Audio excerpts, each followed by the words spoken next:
Hi, I'm Patrick, and this is My Digital Doorman.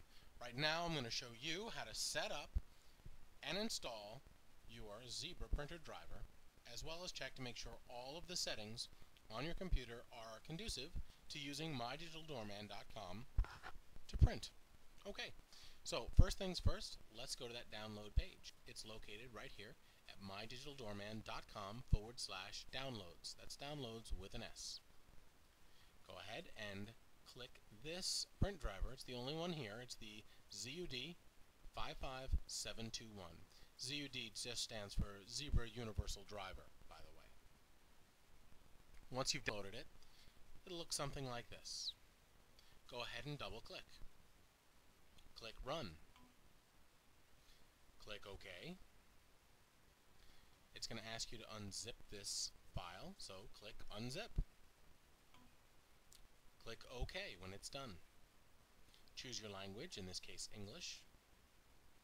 Welcome to the setup. Great, no problem. Click Next. You have a ton of choices here for printers. To find yours quickly, choose Zebra EPL on the left-hand side. It's the second one down. And then go to your printer, which is the Zebra LP2844. You may need to scroll down this window, but I can see mine right here. Click Next. You want to add a new printer. You do not want to update an existing printer. You want to add a new printer. Click Next. Choose the port that your Zebra printer is installed on. I am going to choose LPT1. It's the most common one, but check your settings before proceeding. Click Next. It's going to give you a name automatically. The name the system will choose is Zebra LP2844. And unless you have a good reason, don't change that name. Click Next. It's done. It's pretty quick.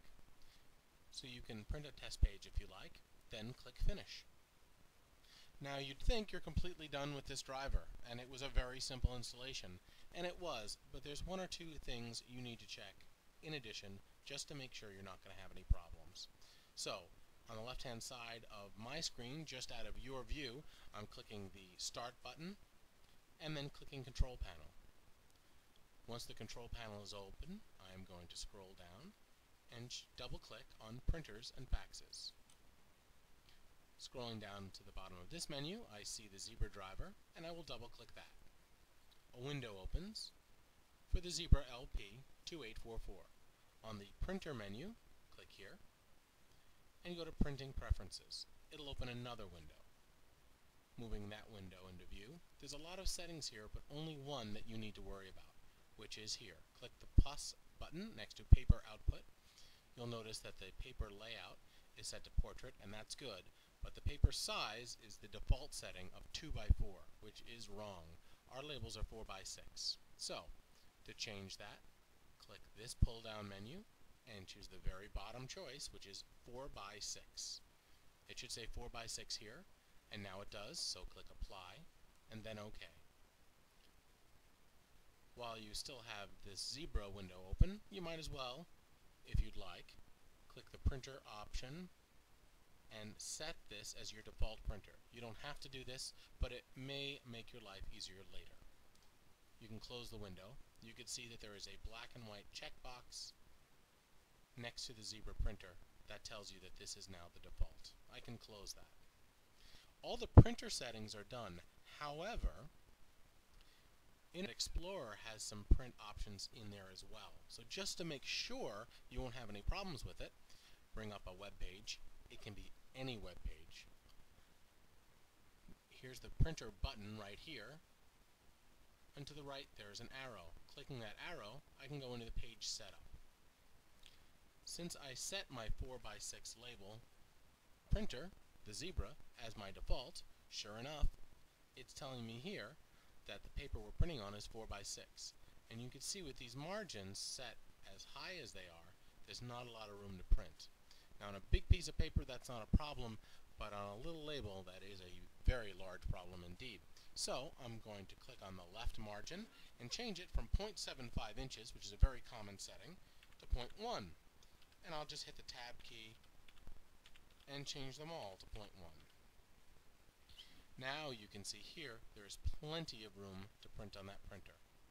I'm going to now click OK. It'll remember those settings. If you would like to, you can also change your printer in here to make sure it's set up to the Zebra printer, so that anytime you print from a web page, it goes to the Zebra printer unless you tell it otherwise. That's your call. I'm now hitting OK. You should have no other problems. This should be a perfect install. However, if for some reason you are having a problem, it's most likely a problem with the printer driver itself. To fix that, I'm going to go ahead and go to Zebra.com. You'll see they're the first choice in Google, and unlike some companies, they do not hide their phone number. It's right here. It's a free phone call. It's free support. They're very nice. They're very intelligent, and they know exactly how to make your driver work if there is a problem. So feel free to give them a call at this number right here if following this video did not solve your problem. That's it. I hope this helped. If you do have problems that they cannot resolve, please send us an email. That's it. Thank you. Bye-bye.